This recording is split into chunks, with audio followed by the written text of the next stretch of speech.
أعوذ بالله من الشيطان الرجيم بسم الله الرحمن الرحيم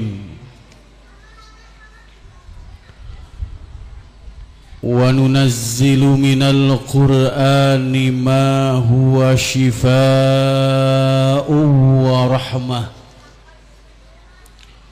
ورحمة للمؤمنين ولا يزيد الظالمين إلا خسارا.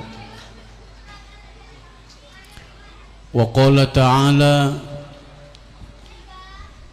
يا أيها الذين آمنوا اتقوا الله وكونوا مع الصادقين. وقال النبي صلى الله عليه وسلم: اتبعوا العلماء فإنهم سرج الدنيا ومصابيح الآخرة. صدق الله العظيم وصدق رسوله النبي الكريم ونحن على ذلك من الشاهدين والشاكرين والحمد لله رب العالمين. Ibu bapak sekalian, terlebih dahulu saya ingin memimpin ibu dan bapak sekalian membacakan doa. Yang pertama, hadiah bacaan suratul Fatihah, wabil khusus bagi almarhum almaghfurlah Kiai Effendi Marzuki dari Lampung, mertuanya Kiai Fatur Rahman yang sudah meninggal 1 minggu yang lalu.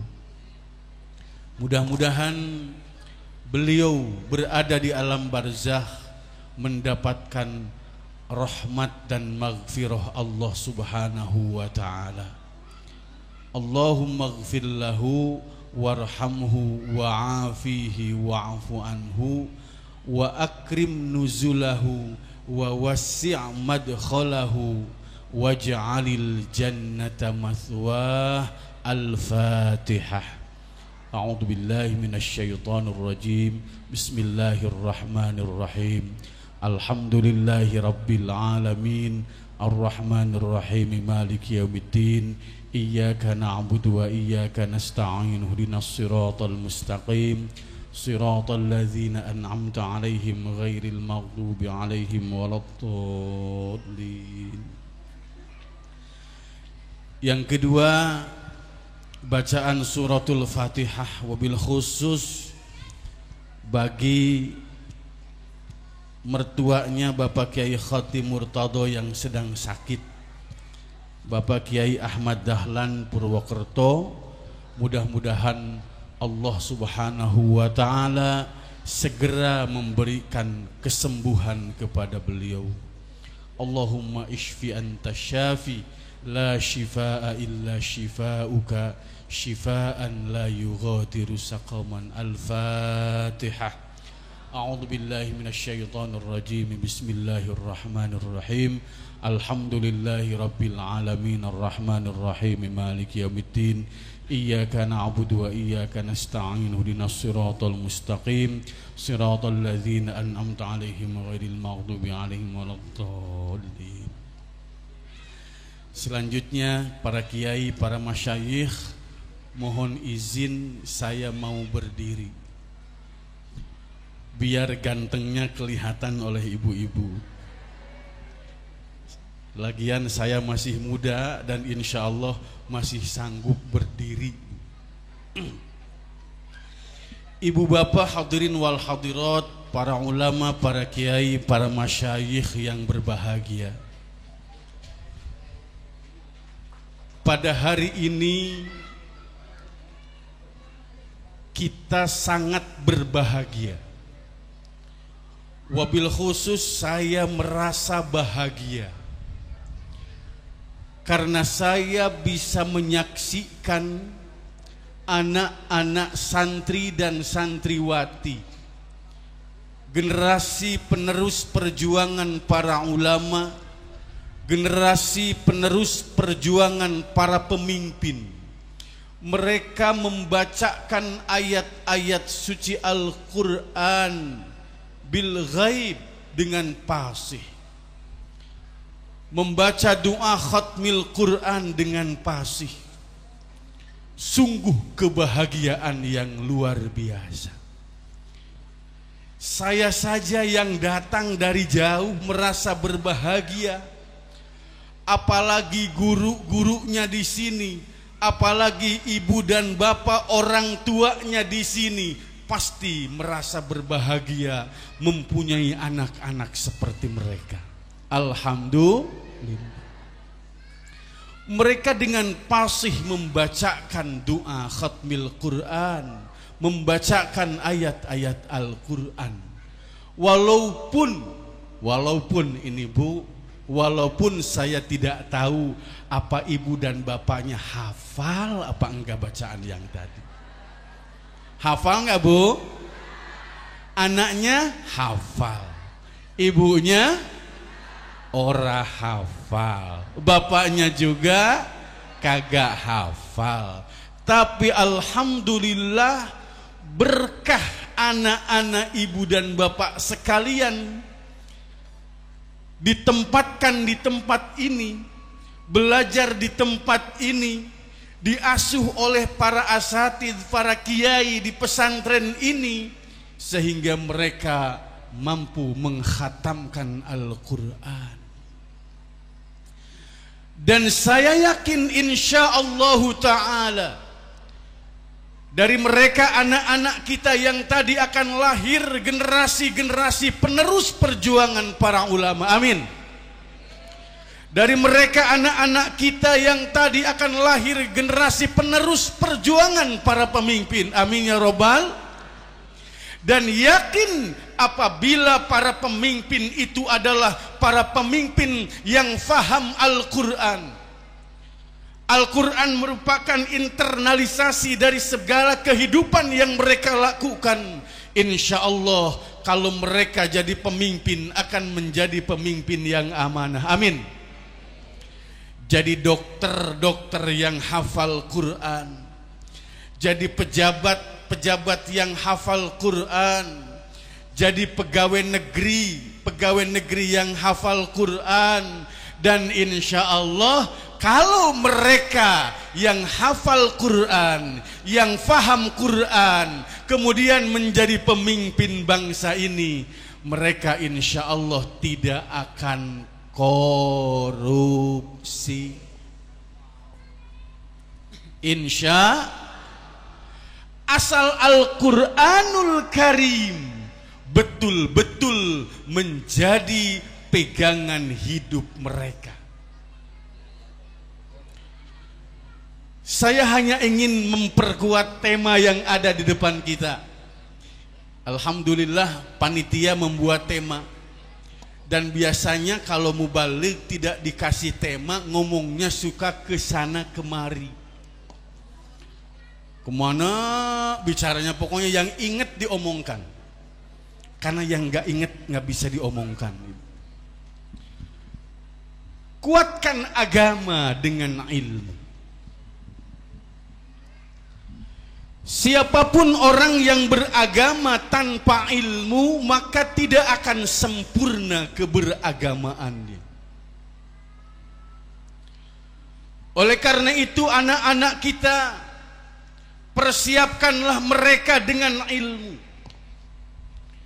Sebab dengan ilmu mereka akan bisa memperoleh apa yang mereka inginkan, apa yang mereka cita-citakan.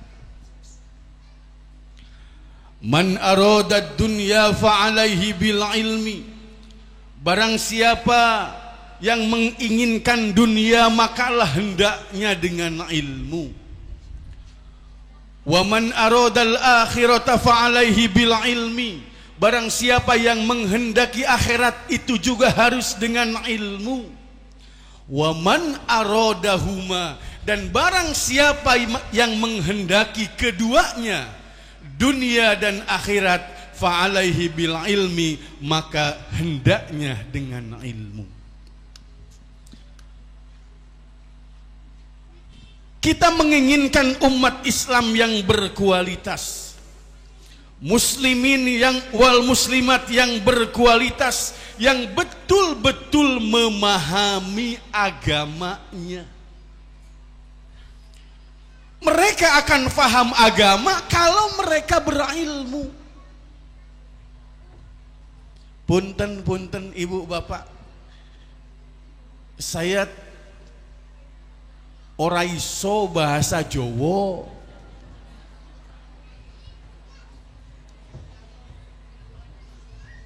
Jadi saya hanya akan menggunakan bahasa nasional saja ya Bu ya. Ora iso bahasa Jawa, itu iso segitu-gitunya. Selebihnya nggak bisa. Makanya saya dari tadi melongo saja. Ada Kiai Murtado tadi sambutan, ibu-ibu ketawa, saya bingung apa yang diketawain. Karena nggak ngerti. Oke, untung kita bangsa Indonesia yang punya bahasa nasional. Ngerti ya Bu bahasa nasionalnya, ngerti? Alhamdulillah. Kalau saya pakai bahasa Sunda, jaka sembung dagang petei, teu nyambung euy. Makanya pakai bahasa nasional saja. Umat Islam Indonesia itu, ibu bapak sekalian, adalah umat Islam yang mayoritas. Tidak ada negara besar sebesar Indonesia yang berpenduduk muslim terbesar di dunia. Dari Sabang sampai Merauke, jumlah umat Islam tidak kurang dari 80% dari sekitar 250 juta manusia bangsa Indonesia. Dan jumlah umat Islam Indonesia kalau dibandingkan dengan jumlah umat Islam yang ada di negara-negara Timur Tengah, Bu, dari mulai Arab Saudi, Mesir, Iran, Irak, Kuwait, Uni Emirat Arab, Libya, Qatar, dan beberapa negara Timur Tengah, disatukan umat Islamnya, jumlahnya tidak bisa mengalahkan jumlah umat Islam Indonesia. Alhamdulillah. Dan berkat para ulama, umat Islam Indonesia hidup dalam kondisi yang tenang, dalam kondisi yang tentram. Ibu-ibu, bapak-bapak bisa hadir ke majelis ta'lim seperti ini. Anak-anak kita bisa belajar dengan tenang. Kalau pagi-pagi ibu-ibu bisa datang ke pasar, bisa datang ke ladang, ke sawah, kemanapun, tanpa ada gangguan keamanan, tanpa harus merasa khawatir anak-anak kita yang berangkat sekolah akan terjadi sesuatu. Itulah Indonesia. Alhamdulillah. Berkat siapa, Bu? Berkat para ulama. Loh, apa hubungannya ulama dengan adanya ketentraman dan ketertiban di negara ini? Maaf ibu bapak sekalian, sekarang sudah mulai muncul kelompok yang mempersoalkan NKRI. Apa itu Bu NKRI itu? Negara Kesatuan Republik Indonesia. Sekarang sudah ada kelompok yang mempersoalkan Pancasila sebagai dasar negara. Padahal Pancasila sebagai dasar negara, negara ini dibentuk menjadi nation state, negara bangsa, negara kesatuan Republik Indonesia. Itu juga merupakan hasil ijtihadnya ulama.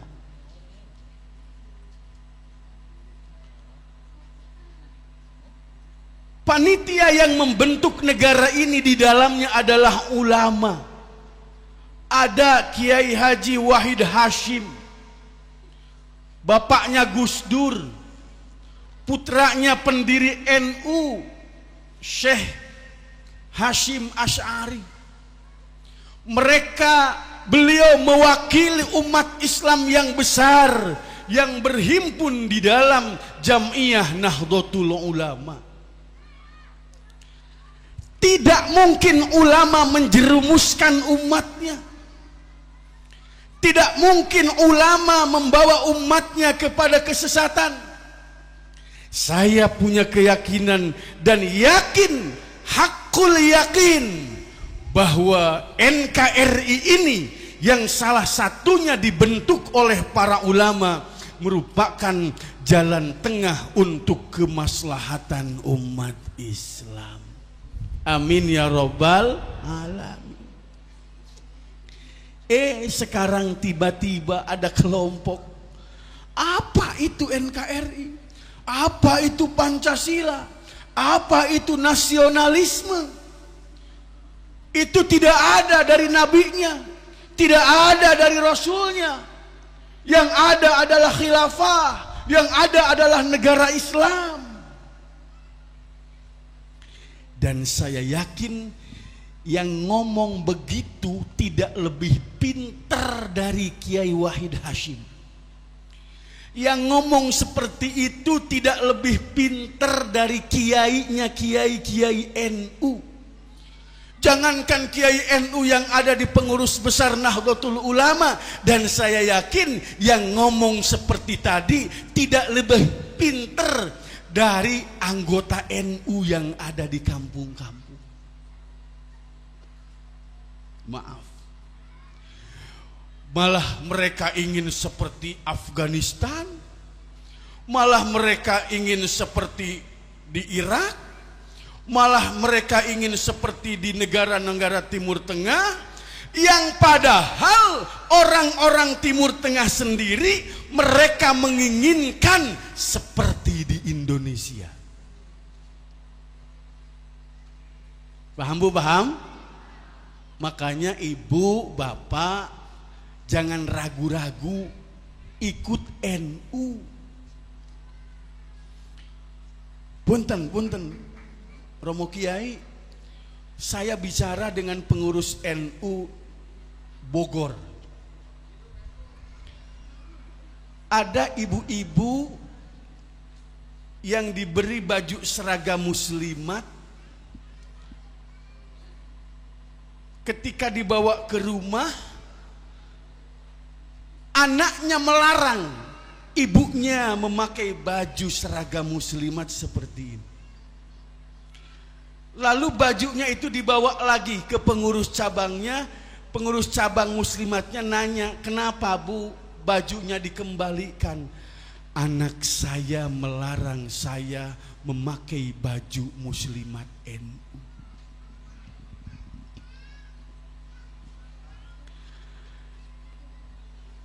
Di Jawa Barat, bahkan mungkin di daerah manapun sekarang banyak yang orang tuanya NU tapi ternyata anaknya sudah tidak kenal NU lagi. Betul Bu? Tapi insya Allah di sini tidak ada, dan mudah-mudahan tidak akan ada. Amin. Anaknya mengharamkan, membid'ahkan, bahkan menyebutkan syirik, praktek-praktek ibadah yang dilakukan oleh ibu dan bapaknya.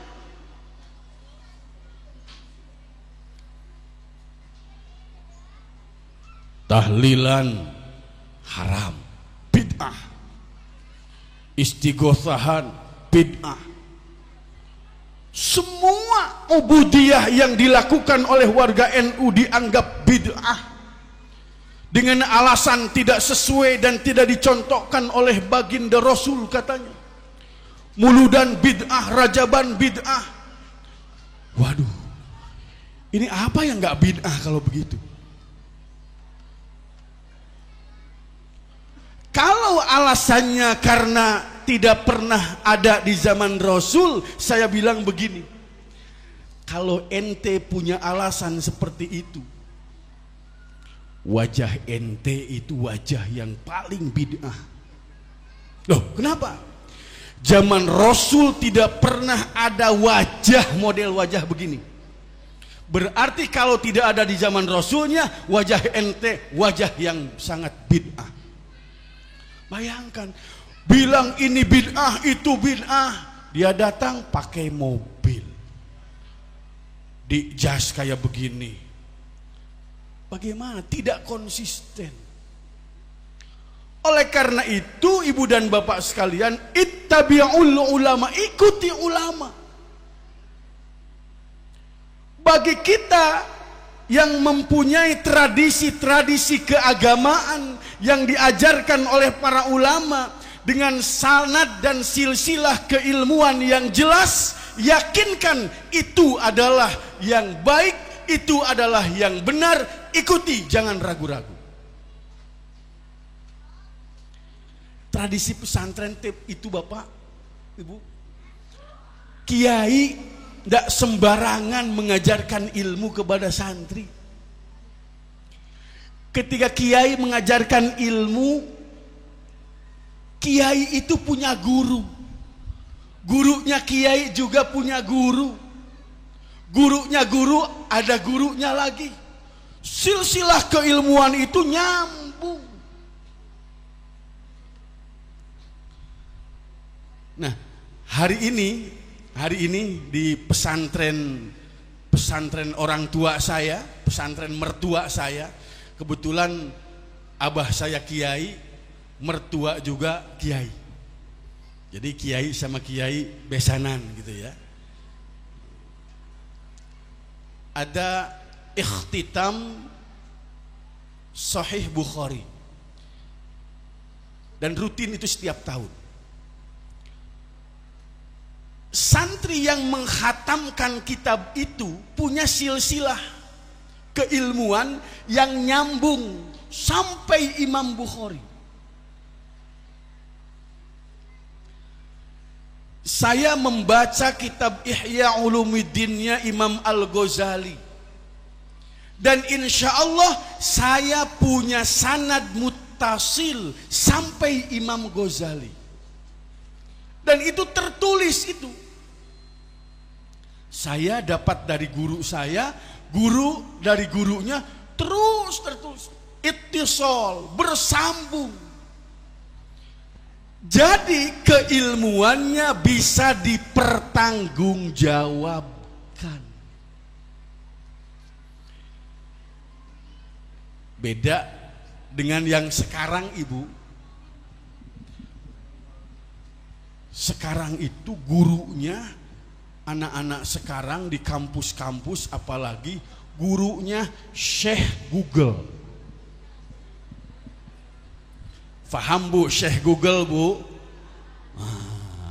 Kalau yang tidak tahu internet nggak akan tahu itu Syekh Google. Persoalan apa saja nanyanya bukan ke gurunya, tapi gurunya Syekh Google itu di internet. Minta fatwanya bukan ke gurunya, tapi memang gurunya ada di internet. Memang jawabannya ada. Mau nanya apa saja jawabannya ada. Sebab yang namanya di internet, Ibu dan Bapak sekalian, komplit.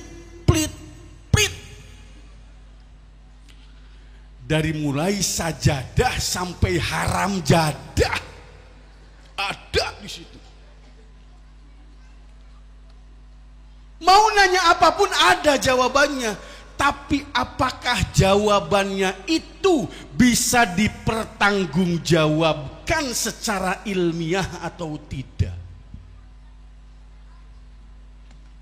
Ini yang jadi persoalan. Punten, di pesantren yang saya asuh,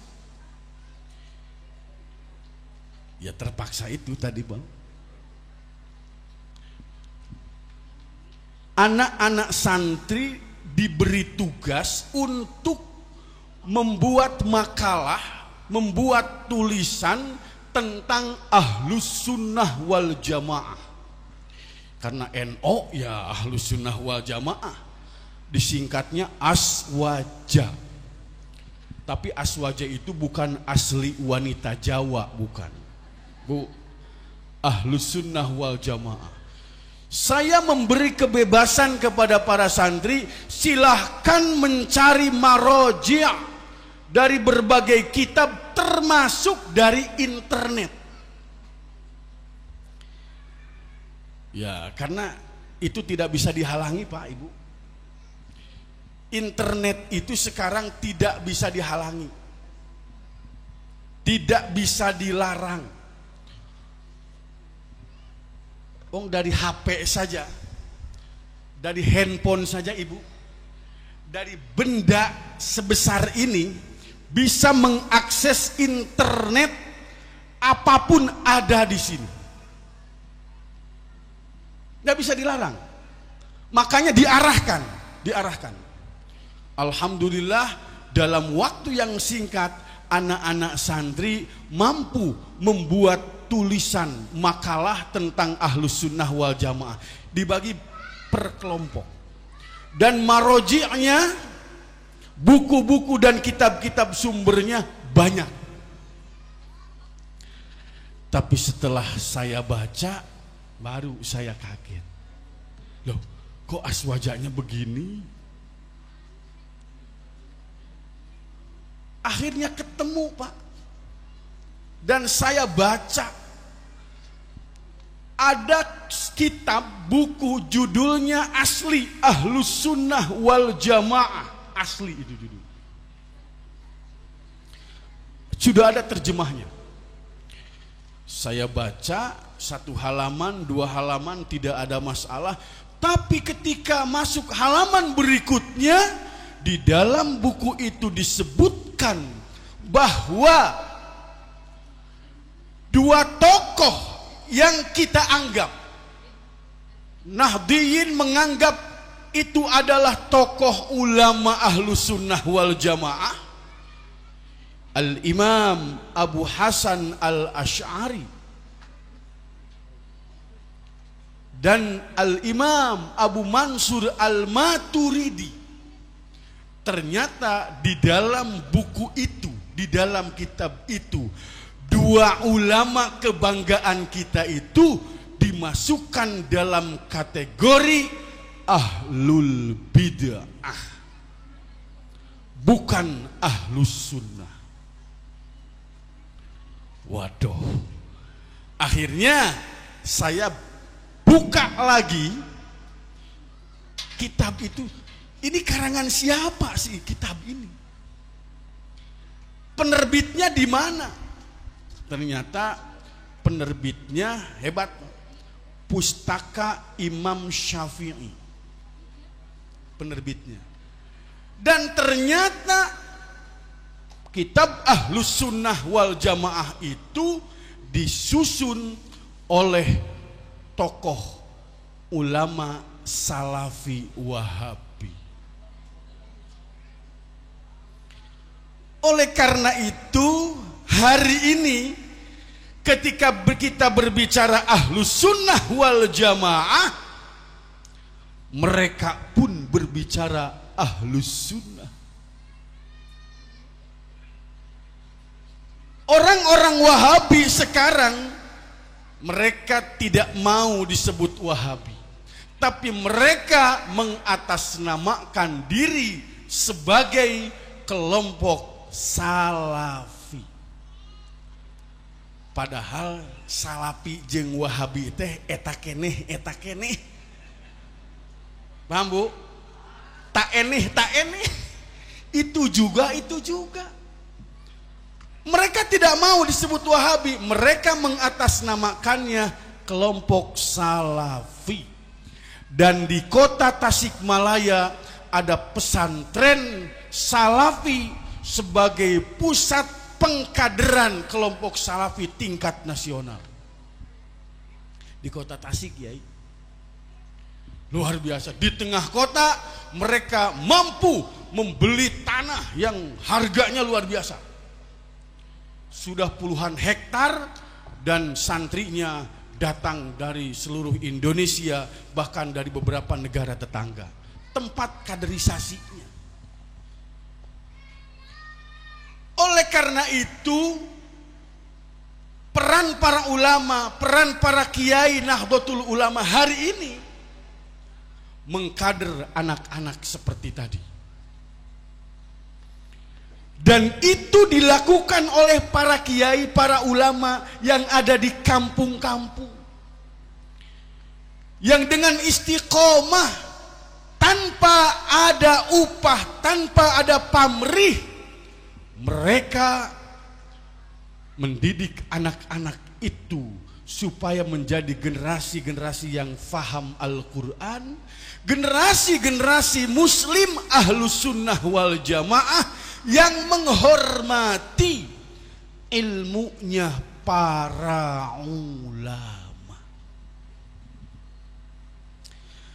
Makanya luar biasa, di pesantren NU itu, hanya di pesantren NU yang ada ijazah keilmuan dengan istilah sanad muttasil. Di luar NU no way, tidak ada. Ayo silahkan datang ke Universitas Islam. Betul, di UIN misalkan mereka belajar fikih, mereka belajar hadis, mereka belajar tasawuf, tapi tidak seperti di pondok pesantren. Makanya alhamdulillah yang namanya di pesantren itu ada barokah. Selain barokah ada berkat lagi. Tahu Bu berkat Bu? Jadi sama berarti ya, di Tasik sama di sini sama, urusan berkat memberkat begitu. Kenapa ada berkah, barokah? Karena ada ikhlas. Jangan harap ada barokah kalau tidak ada ikhlas. Jangan harap ada barokah. Kiai di pesantren, kenapa mereka punya barokah dan banyak orang datang untuk meminta berkah?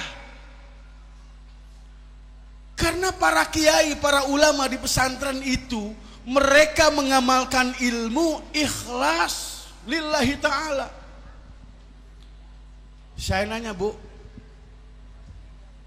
kiai di sini ada yang menggaji nggak? Ibu suka ngasih apa ke kiai? Hah? Kiai mah gaji nangan ukur 30 poe sabulan. Kiai tidak punya sertifikasi, enggak. Tidak punya gaji ke-13.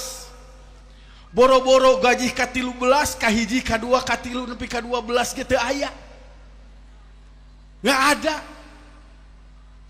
Tapi coba lihat kehidupan kiai, kehidupan ulama. Betul Bu? Saya suka iri melihat kehidupan para ulama, para kiai. Walaupun kerjanya dari pagi sampai pagi lagi cuma mengurusi anak-anak santri di pesantren. Tidak punya kegiatan bisnis, tidak punya perusahaan, tapi murni kehidupannya itu diwakafkan untuk kepentingan agama, kepentingan ilmu-ilmu agama, diwakafkan kepada para santrinya dan masyarakatnya. Tapi saya belum melihat ada kiai yang kelaparan. Saya tidak pernah melihat ada kiai melarat. Betul Bu? Bahkan kiai hidupnya sugih-sugih. Kolamnya banyak. Yang banyak gitu juga. Sawahnya banyak, luas. Anaknya juga banyak. Karena biasanya kiai kemana-mana pakai sarung kayak begini. Tidak pakai kolor lagi. Kiai tidak ada hiburan. Tidak ada hiburan. Selesai ngajar santri ke rumah, tidak ada hiburan. Ya ketemu istrinya. Nggak ada kegiatan lain. Ya begitu-begitu aja. Makanya jangan aneh kalau kiai anaknya banyak. Tapi alhamdulillah biasanya anak kiai yang banyak itu ganteng-ganteng, cantik-cantik, pinter-pinter. Kenapa? Karena barokah itu tadi. Kiai memberi makan anak dan istrinya walaupun hasil berkat muludan. Walaupun dari berkat tahlilan yang kata orang lain itu adalah bid'ah, tapi ternyata berkah. Kalau bid'ah itu nggak akan ada berkah. Makanya kalau tahlilan, muludan, rajaban itu dibid'ahkan, diharamkan, yang rugi adalah kiai. Waduh, rugi. Enak saja. Kalau kata orang Sunda mah peperih ning digaji henteu atuh samulud sarajab begitu. Anaknya pinter-pinter, cakep-cakep, ganteng-ganteng. Coba aja lihat, ini anak kiai ini, makanya ganteng. Ya iyalah Bu ya ganteng karena laki-laki, jadi nggak cantik saya ganteng. Begitu. Kenapa? Athiqatu bita'yidillah.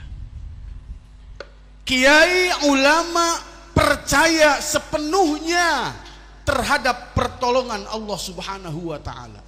Dan inilah salah satu rahasia kesuksesan Rasulullah Shallallahu alaihi wasallam di dalam mengemban dakwahnya, karena Rasul athiqah bita'yidillah. Percaya terhadap pertolongan Allah, kekuatan dari pertolongan Allah Subhanahu wa taala. Bayangkan Ibu, Rasul dengan sahabatnya berperang dengan orang-orang kafir. Perang yang paling hebat itu adalah perang Badar. Perang Badar itu kekuatan umat Islam masih sangat-sangat lemah. Karena umat Islam belum lama hijrah dari Makkah ke Madinah. Tapi kekuatan orang-orang kafir luar biasa.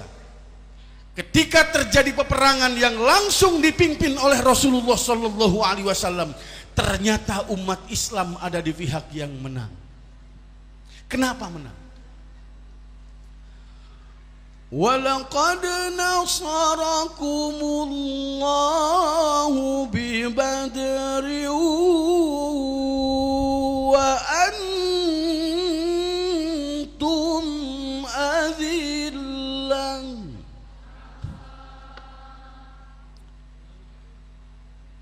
Walaqad nasarakum. Nah, ini ngalogat orang Sunda begini Bu ya. Nah, di pesantren saya di Sunda begini ngalogatnya.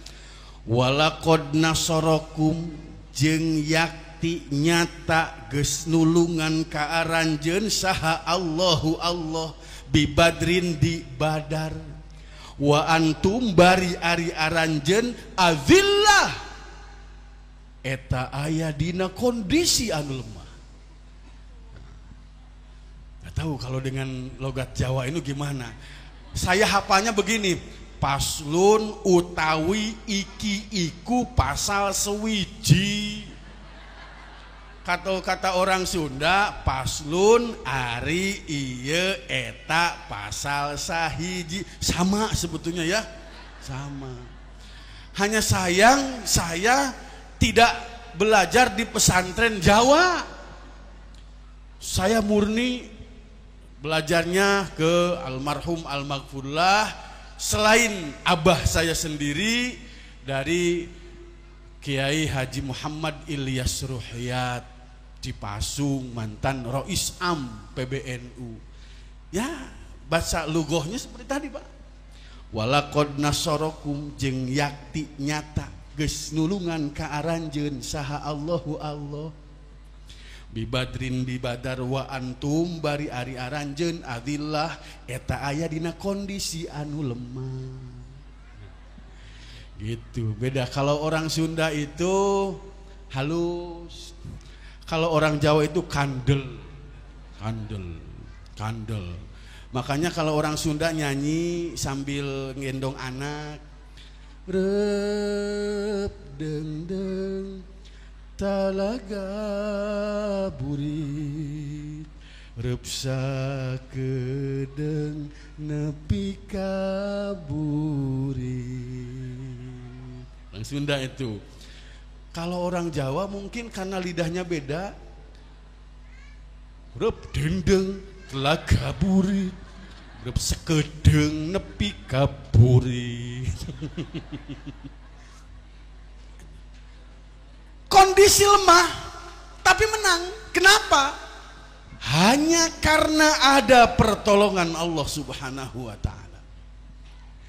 Kiai, ulama hidup tenang, hidup tentram, padahal tidak usaha, tidak punya pabrik, kerjanya cuma mengurusi anak-anak, para santri, tapi hidupnya tenang, tentram, duitnya juga banyak, mobil punya, rumah bagus, istrinya lebih dari satu. Gak tahu ini Kiai Fatur gak udah nambah lagi apa belum? Belum ya? Belum ketahuan. Kenapa? As-siqatu bi ta'yidillah, percaya terhadap pertolongan Allah Subhanahu wa taala. Makanya kita wajib meyakinkan kepada para santri yang tafakuh fiddin. Berarti ketika kita bersama-sama para ulama berada di Jam'iyah Nahdlatul Ulama, berarti transmisi keilmuannya itu insya Allah sampai kepada Rasulullah Sallallahu Alaihi Wasallam. Makanya guyonnya Kiai Said itu, guyonnya Kiai Said katanya bagi warga NU nanti kalau di alam barzah ditanya malaikat, udah jangan repot-repot menjawab, jawab saja kulo rombongane Mbah Kiai Hasyim Asy'ari, udah titik aja begitu. Kenapa? Dengan mencintai ulama, dengan mengikuti ulama, bayangkan anjing saja bisa masuk surga. Bu, ibu, halo, pernah baca surat Al-Kahfi? Pernah. Di situ ada riwayat apa? Riwayat Ashabul Kahfi. Ternyata selain para ulama Ashabul Kahfi itu ada pengikut Ashabul Kahfi. Apa? Anjing. Kemanapun Ashabul Kahfi itu berangkat, anjing selalu mengikuti. Bahkan sampai-sampai ketika mereka berada di dalam gua, makanya disebut Ashabul Kahfi. Berapa tahun ibu katanya? 300 tahun berada di dalam gua. Ulah, 300 tahun betul. Tidak ada yang mustahil bagi Allah, jangankan 300.000 tahun, 1.000.000 tahun juga. Sang anjing berada di mulut gua, tetap setia menunggu tuannya yang berada di dalam gua. Makanya anjing itu salah satu binatang, bahkan satu-satunya binatang yang dianggap di dalam fikih Syafi'i bahwa anjing itu najis. Najisnya najis apa? Mughalladhah najisnya. Kalau kena anjing, dijilat anjing atau kena tai anjing, pokoknya bangsa peranjingan ya begitulah. Mensucikannya tidak cukup, dibasuh nggak cukup. 7 kali dibasuh, terus 1 kali harus pakai apa? Salah satunya harus pakai tanah. Ini masuk surga, bayangkan. Kenapa bisa masuk surga? Karena kesetiaannya terhadap ulama. Ayo, yang ada di sini manusia apa? Aduh, kenapa ketawa? Bayangin, anjing saja nunut ulama masuk surga, apalagi manusia yang getol solawatan, getol istighosahan, sholatnya berjamaah, getol, apalagi. Makanya jangan dengarkan ocehan-ocehan orang yang selalu mempermasalahkan praktek-praktek peribadatan warga Nahdiyin. Biarkan anjing menggonggong, kafilah tetap berlalu. Antep cek urang Surama. Yakin, sebab kita mengikuti ulama. Makanya kuatkan agama dengan ilmu. Siapa pemilik ilmu itu? Ulama. Pemilik ilmu itu adalah ulama. Hanya gini, ada kriteria ulama yang tidak boleh tidak ada, harus ada. Kalau yang satu ini tidak ada pada dirinya, walaupun ilmunya banyak, maka dia tidak sah disebut ulama. Apa itu? Apakah jenggotnya harus panjang? Atau jubahnya harus lebar, sorbannya harus lebar, ininya juga harus segede ban Vespa begitu? Bukan itu. Kriteria utamanya adalah innama yakhshallaha min ibadihil ulama.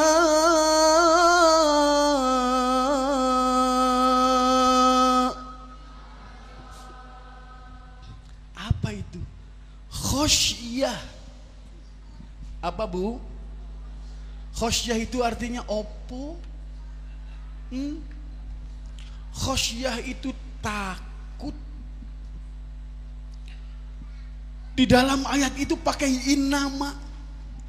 Kalau kata santri, wa adawatul qasri illa innama atfun wa taqdimun kama taqaddama. Begitu di dalam Johar Maknun. Kalau di dalam Ibnu Malik ada wa ma bi illa au bi innaman hasor akhir wa qad yasbiqu in qasdun zuhar. Innama yakhsyallah, pasti. Nah, qasar kan? Pasti. Hanya ulama yang punya rasa takut kepada Allah.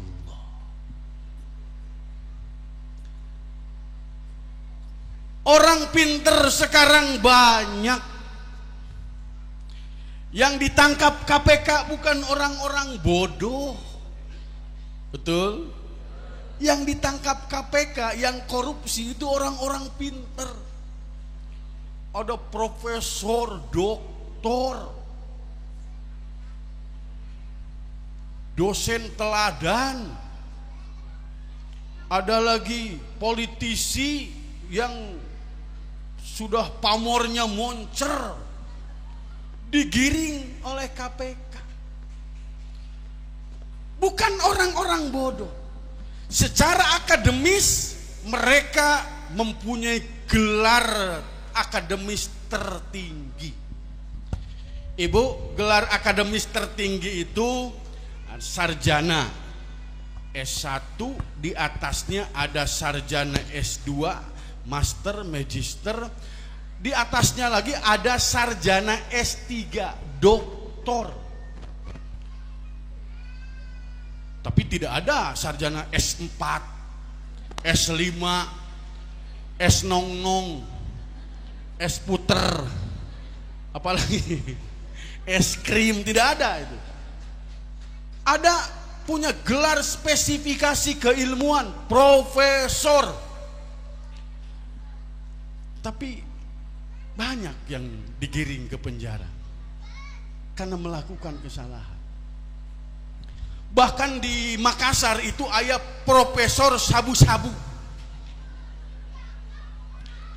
Seorang profesor pembantu rektor di salah satu universitas negeri ternama di Makassar digerebek polisi sedang pesta sabu-sabu dengan mahasiswinya. Waduh, hebat apa hebat Bu itu? Waduh, hebat, saudara ibu, hebat. Allahu akbar, miris sekali. Kalau sudah profesor, kalau sudah doktor, pasti dia orang pintar. Nggak akan ada profesor doktor orang bodoh, nggak akan ada. Tapi kalau tidak ada khosyah, sepinter apapun, termasuk ilmu keagamaan, sepinter apapun, kalau tidak ada khosyah lillah, maka itu bukan ulama. Bukan ulama, walaupun ketua majelis ulama, walaupun ketua Nahdlatul Ulama. Saya kan ketua NU cabang. Padahal kata ibu, kata bang, kok potongannya ketua NU begitu ya? Waduh. Jadi kalau ketua premannya kayak apa begitu? Kalau ketua NU-nya model begini. Bayangkan. Innama yakhsyallah. Itu khosyah. Jadi seorang ulama tidak akan takut tidak punya uang. Walaupun tidak kemana-mana, uang datang sendiri. Ayo, uang datang sendiri. Enak kan? Orang lain itu cari uang banting tulang, tulang dibanting-banting Bu. Diisuk jeput, nepi ka sore jepret. Belaan hulu dijian suku, suku dijian hulu. Wah, gitu kata orang Sunda begitu. Cari uang. Tapi coba, kalau sudah menjadi kekasih Allah, uang itu dikirim, datang sendiri. Kiai duduk, ada datang jamaah, Kiai, anak saya mau melahirkan. Kata Kiai, emang kenapa? Yang mau melahirkan anak sampean, bukan anak saya. Bukan istri saya, bukan begitu Kiai, saya mohon doanya saja. Kan biasa bawa air.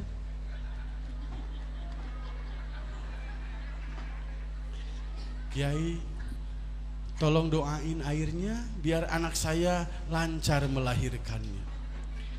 Lalu Kiai berdoa, cukup dengan membaca Fatihah Kiai. Bismillah Fatihah. Sebelum dikasih ke itu, diminum dulu.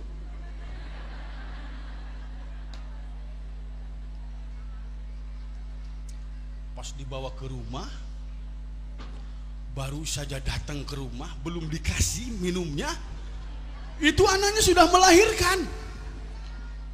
Alhamdulillah, hebat sekali Kiai. Karomah Kiai, airnya belum dikasihkan itu sudah melahirkan duluan. Padahal merenangis waktu nawar ngalahirkeunnya. Bayangkan, dengan ikhlasnya tanpa Kiai minta, Kiai hatur lumayan, kata orang Sunda begitu. Hatur lumayan, saya mantep. Ada amplop. Coba bayangkan, yang bukan Kiai itu nggak bakalan begitu, nggak. Hakikatnya Allah Subhanahu wa Ta'ala melalui perantaraan manusia. Karena seorang ulama, seorang kiai yang sudah menghambakan diri hanya kepada Allah, hidupnya diwakafkan hanya untuk kepentingan nasrul ilmi, menyebarkan ilmunya Allah Subhanahu wa Ta'ala. Kalau ada yang menyakiti ulama, menyakiti kiai, kiainya tidak akan marah, Allah yang akan marah. Ketika Rasulullah Shallallahu Alaihi Wasallam disakiti, Rasul tidak marah, bahkan Rasul mengampuni apapun perilaku orang terhadap beliau, tapi Allah marah. Makanya ibu bapak sekalian, ketika Nabi dihina, Ya memang ada sih yang marah-marah ya. Umat Islam wajar kalau marah. Tapi jangan sampai marahnya itu kemudian melakukan hal-hal yang akan merusak citra Islam. Apalagi kalau berdalih dakwah al-amru bil ma'ruf wan nahyu 'anil munkar, kemudian tidak menggunakan cara-cara yang ma'ruf. Padahal Imam Al-Ghazali di dalam Ihya Ulumuddin menjelaskan, man amaro bi ma'rufin falyakun amruhu bil ma'ruf. Barang siapa yang melakukan amar ma'ruf, maka hendaklah amar ma'rufnya itu harus dengan cara yang ma'ruf, cara yang baik. Dan barang siapa yang melakukan nahyi anil munkar, tidak boleh justru menjadikan kemunkaran yang baru. Pangapunten ibu bapak, beberapa waktu yang lalu di kota Tasikmalaya, di tempat saya, dulu kalau malam Ahad itu suka ada kelompok santri pakai bajunya putih-putih melakukan sweeping ke tempat-tempat hiburan malam, sweeping ke warung remang-remang, ke tempat-tempat yang agak remang-remang. Sebab biasanya di situ suka ada yang jualan surabi. Surabi hanut. Biasanya jualannya tidak di tempat yang terang, tapi di tempat yang remang-remang.